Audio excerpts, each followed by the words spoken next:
তারপরে বলছে যে আঙ্কেল আমি তো শুক্রবার দিন আসবো, আমার তো কাজের অনেক চাপ, তা আপনি সোহানাকে নিয়ে আসেন। তা আমার বাবা যায় নিয়ে আসছে, আমার শাশুড়ি এখানে ছিল, আমার দাদি ছিল, আমিও ছিলাম।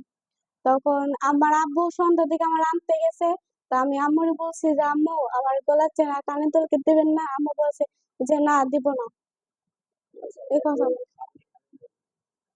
আপনার বাসা কোথায়?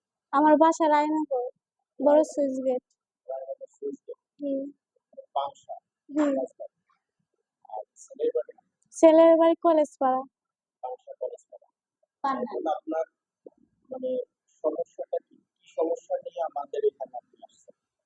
মানে কি সমস্যা হলো, আমি যেগুলা মানে করতে চাই বা খাইতে চাই এগুলো আছে, সেগুলো আমার শাশুড়ি আমাকে দেয় না করতে।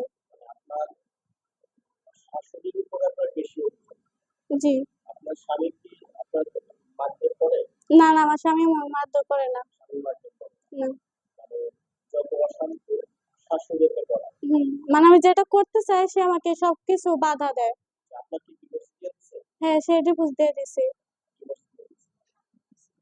আমাদের বসার কথা ছিল, কিন্তু সে না বসে হুটহাট করে ডিভোর্সের কাগজ পাঠাই দিছে। ডিভোর্সের কাগজ আপনি হাতে পাইছেন? হ্যাঁ, পাইছি। আমার বিয়ে হয়েছে যে 7 মাস চলতেছে, জানুয়ারিতে বিয়ে হয়েছে। এখন আপনি কি এখানে সংসার করতে চাচ্ছেন? হ্যাঁ, আমি করতে চাইতেছি।